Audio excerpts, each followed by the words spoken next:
Si Carlos Yolo, mga kababayan, yung two-time gold champion ng Paris Olympics po, nagsalita na, di na nakatiis mga kababayan doon sa patutsada ng kanyang nanay. Kasi, imbes na i-congratulate po si Carlos Yolo, yung anak niya, kinongratulate po yung taga-Japan. Tapos, sunod-sunod yung post sa social media at tinuturo na dahilan kung bakit nagkalayo sila ng kanyang anak. Ang sinisisi po yung girlfriend na si Chloe. Pinaglalayo daw sila. Ngayon, siyempre, laging viral po yung kwento. Pinagpipista na ng mga marites. Hindi na po nakatiis si Carlos Yolo. Kasi siyempre, nasisira na yung pamilya niya. Nagsalita na siya ngayon, mga kababayan. Ngayon pa lang. Ito po yung video niya. Galing po ito sa Inquirer. Pakinggan natin. Yan si Chloe po. Ito yung girlfriend niya. Mga kababayan, pakinggan natin yung kanyang paliwanag, mga kababayan. May mga gusto lang po akong i-clarify doon sa mga interviews at mga sagot ng nanay ko po sa mga interviews niya po. Unang-una po yung 70K na incentives po na sinasabi niya from World Championships 2021 po. Unang-una po 2022 po yun. At hindi lang po 70K yung na-receive ko po doon. Alam ko 6 digits po yun dahil dalawa po yung nakuha kong medalya. After nun, mga bandang December, umuwi ako sa Pilipinas. Nagkikita kami ng mama ko. At hindi niya sa akin sinasabi na na-receive niya na pala yung incentives ko from World Championships. Matindi po. Ang kumubra kasi po, kaya maintindihan natin yung sama ng loob niya sa kanyang nanay. Ang kumobra ng kanyang incentives po, yung kanyang nanay, hindi pa niya daw malalaman kung nakobra na. Siyempre, kukobray niya. Ubus na po, wala na daw.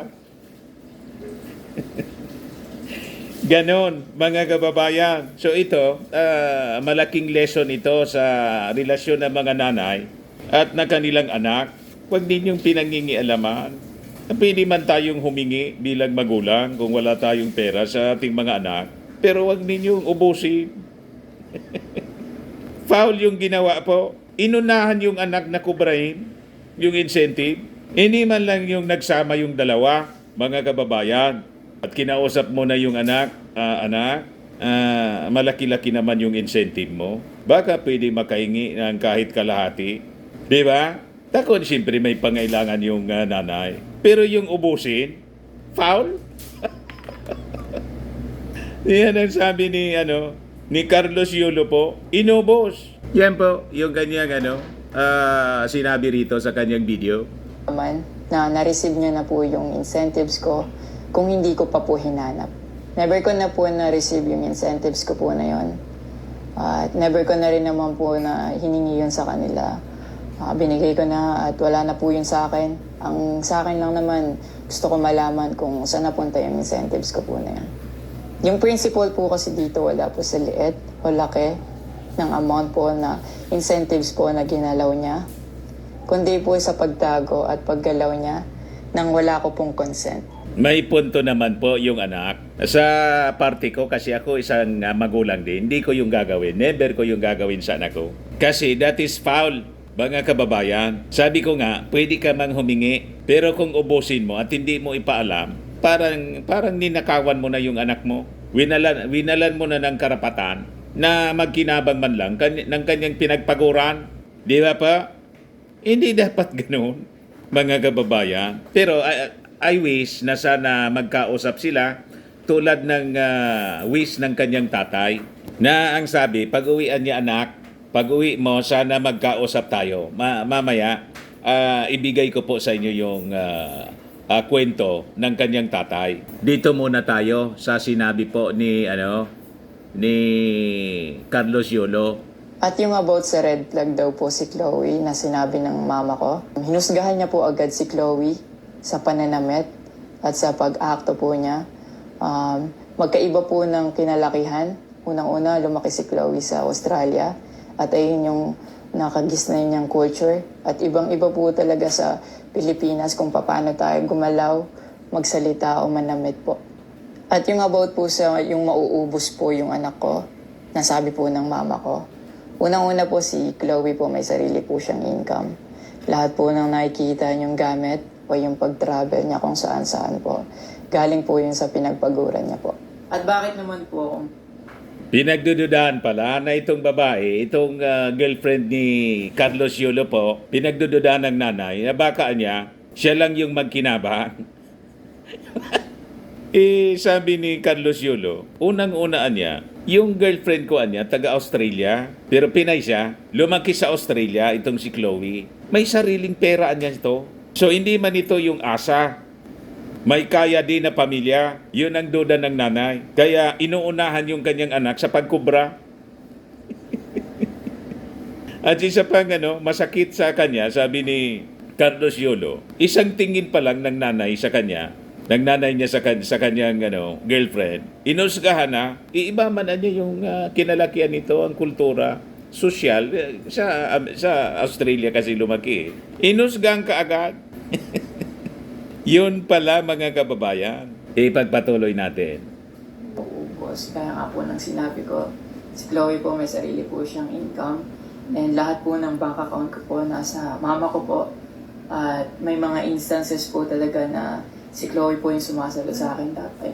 Bukod sa incentives po, nasa kanya din kasi yung bank account ko sa monthly allowances sa pag-gymnastics ko. Doon pa lang po, mali, mga kababayan. I think nasa tamang edad na pati si Carlos Yulo. Ang umahawak mismo ng bank account po, yung nanay.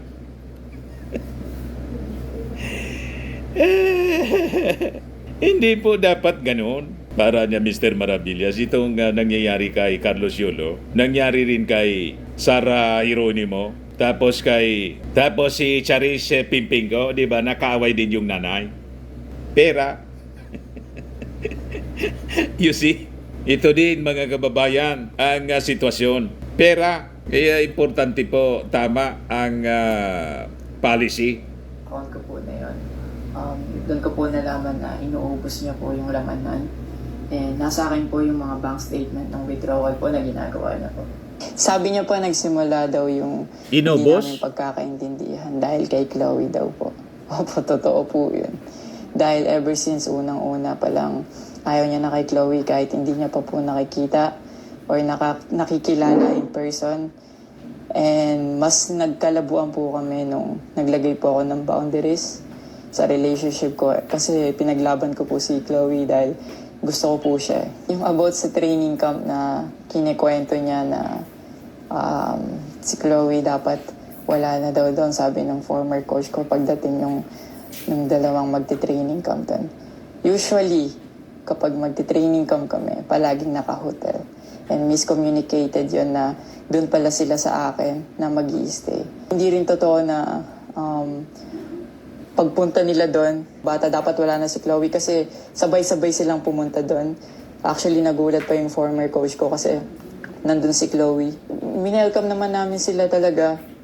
Nag-prepare kami para. So, hindi ko alam kung bakit ganun yung mga sinasabi niya. At yung sinasabi niya po na yung dalawang bata po dahil si Chloe yan doon, yung nakabalandra daw yung puwet po. Bilang nakakatandang kapatid po, bilang boyfriend ni Chloe po, at bilang ate at kuya po, kami po aalagaan po namin sila. Hindi namin po gagawin yung mga iniisip niya na gano'n, ang dumi niya mag-isip at hindi ako para sa akin. Bastos daw yung disrespectful yun mag-isip yung nanay niya. Yung sinasabi niya na so dapat wala daw pong outsider or guest po doon sa apartment ko po. Di din po yung totoo kasi wala naman pong naka-indicate or nakalagay sa contract na bawal yung guest or outsiders sa loob po ng apartment po.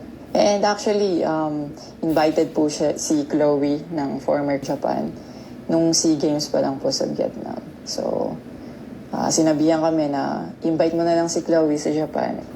Doon kayo mag-hangout. Sabi niya pa na feeling niya daw nilalayo ako ni Chloe sa kanila. Unang-una po yun, months before nun, kasi uuwi ako parang 3 days yon. Sinabihan ko na sila na mag-i-spend time ako kay Chloe. Nagpunta kami sa Baguio. Sinama ko si Chloe, nag-spend time kami. Nakikipaghalubilo naman po kami, hindi naman Sabi nga mga kababayan, di ba? O pag-ibig na makapangyarihan, pag nasok ka sa puso ninuman, hahamaking lahat, masunod ka lamang. O di ba? Saan ko po yun na nabasa? Parang sa Florante at Laura yata. So mahirap ang ganun po, mga kababayan, yung magulang po, taga-advise lang po sa mga anak, lalo na sa sa pagdamdami na yung pinag-uusapan, hindi dapat yung pinanghihimasukan, lalayo yung anak mo pag ganyan. Kasi ganun talaga po, kapag tumibok ang puso, wala ka nang magagawa kundi sundin ito. Ganon. Kaya yung mga magulang po, walang magagawa kapag tumibok ang puso. Dapat iniintindi na lang, ginaguide na lang. Yun ang mali po, naging very selfish, possessive, mga kababayan yung nanay. Kaya nang nakikinig ngayon yung nanay ni Carlos, magmuni-muni ka po. At the end of the itong video ni Carlos po, Yolo, open naman po siya. At siya, mga kababayan, nag-wish pa nga na sana niya lagi kang ligtas sa anumang kapahamakan. O di ba? Kaya lang talagang nasaktan lang siya. Inubos yung pera. Hawak yung bank account. Inubos. Hindi man lang nagpaalam. Mali. Maling-mali, mga kababayan. yun ni Chloe. Actually, pumunta pa kami sa Pangasinan. Like, po kami doon, parang meet and greet. Yeah. Tapos after nun, nagpunta tayo ng Baguio. And then, ikaw pa nga nag-aya na yung sa bike. Because we didn't know tayo. what to do Yeah. after nung kumain because they were like, oh, what do we do? I was like, oh, let's go sa Burnham Park Yeah. so that we can take the little kids to go biking. Yeah. So I'll just attach a screenshot of me saying sorry at that time if they felt left out when we were all hanging out sa Baguio. So you guys can just pause. Yan ang Actually, challenge nakita ng po mga yung mama screenshots. ko, yung family ni Chloe twice. Sabi ni challenge ni Chloe doon sa nanay ni Carlos Yolo. Yung mga chat mo niya ay yung sa Messenger, di ba? Huwag mo anyang i-delete. Dinilit pala kasi may mga masasamang salita siguro na binitawan. Yun ang challenge ng girlfriend ni Carlos Yolo. Ituloy natin yung testimony. Actually, nagkita po yung mama ko and yung family ni Chloe twice po. And then, yan, nag-usap po sila. And the last resort, my family made a group chat Yeah. na kasama everybody involved because my family wanted to address kung ano yung issues ni mom mo towards me. Yeah, kasi marami na siyang pinapost. Yeah, madami na siyang pinapost. And even though my family knew na madami na siyang pinapost, my family still welcomed them, treated them with respect, and with no judgment na pinaringgan nila yung side ng mom mo, what she had to say about our relationship. And then, the group chat, she left, Yeah. your mom left, and wala siyang narinig anything from my family. May recent interview po kayo na kinakongratulate niyo po ako. Kung genuine po talaga kayo, maraming salamat po. Ina-acknowledge ko po yung pagka-congratulate niyo sa akin. Pero nagpa-flashback pa rin po talaga yung masasakit yung sinabi sa akin. At yung mga hindi niyo pag-wish well sa akin. Like, tumatatak po yung sa akin talaga. Ang message ko po sa inyo, na mag-heal kayo, mag-move on. At napatawad ko na kayo long time ago po. Pinagpipray ko na maging safe kayo palagi at nasa maayos kayong kalagayan dyan lahat. Tigilan na po natin to at i-celebrate na lang po natin yung mga ginawa po ng paghihirap, pagsasakripisyo ng bawat atletang Pilipino dito sa Olympics. So yan po mga kababayan yung video posted by Philippine Daily Inquirer. Actually sa TikTok ito mga kababayan, pinost ni Carlos Yolo. So may mga mali mga kababayan. Pero just the same ang advice natin kung nanonood yung nanay, kayo na po yung mag-reach out sa inyo pong anak. Nakikita naman natin na may mabuting loob mga kababayan yung anak. Kaya lang, siguro palipasin muna ninyo yung panahon, time heals, ika nga. Time will heal.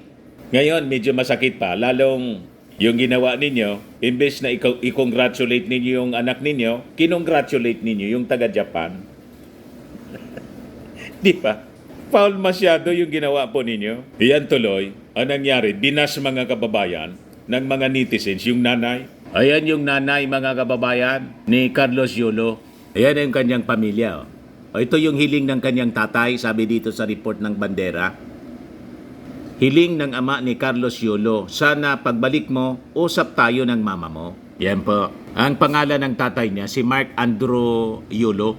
So ayon kay Mark, magiging maayos din ang kanilang pamilya kapag nakauwi na sa Pilipinas ang kanyang anak.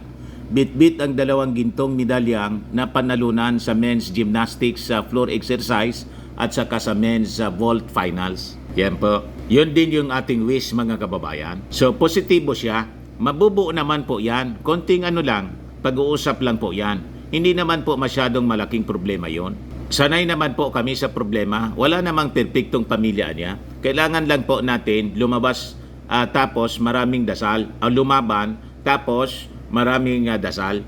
Kaya ako, nasa gitna lang po ako talaga. Susuporta lang ako sa kanila. Saglit lang po yan. Wala naman na po yan. Tampuhan lang nilang dalawa. Ayaw lang anya ng nanay niya na mapasama siya, balang araw mawalan siya. Kailangan niyang ingatan kung ano yung mayroon siya ngayon. Kasi galing kami sa wala, siguro gusto lang ng nanay niya na baka mawalan ka ng pera, ganon, pagbabahagi ni Mark. Yun nga po, kaya lang, ginubos niya naman, kinuha niya yung pera, walang paalam. Kaya iyon ang mali. Kasi po, kahit tayo magulang, may dapat nire-recognize dapat natin yung karapatan ng ating mga anak. Kasi pag winalan natin sila ng karapatan na makapagdesisyon, lalo't nasa tamang edad na rin po, ayun ang simula ng problema. Lalayo talaga sa atin yung ating mga anak pag ganyan. Yun ang nagtulak kay Carlos Yulo na lumayo. Ayan tuloy. Sabi nga sa Bible po, mga kababayan, do not provoke your children unto wrath. Nakaprovoke sa kanya yung winalan siya ng karapatan at kinuha yung pera niya, kinubra nang walang paalam. Sana naman, pinaalaman lang. Kinuha na inunahan yung anak Pinagpaguran niya yun Karapatan niya. So, ganon, mga nanay, mga tatay. Ngayon pa naman, yung cash incentive po ni Yulo, umabot na ng 60 million, no? Carlos Yulo, may 60 million incentive na. Sasabak uli sa 2028 LA Olympics. Grabe po. Baka umabot pa yan 100 million po, mga kababayan, galing sa mga pribadong sektor. Kasi tuwang-tuwa sila. First in history ng isang athlete, mga kababayan, na Pinoy, makakuha ng 2 gold. Sunudan po sa Olympic Games. Ayan man lang po, mga kababayan, yung ating short video ngayon. Congratulations kay Carlos Yulo. Sana ang wish natin mag-heal yung sama ng loob niya sa kanyang nanay. Kasi family is family. Di ba? Ako po si Dante Maravillas. Bye-bye. God bless.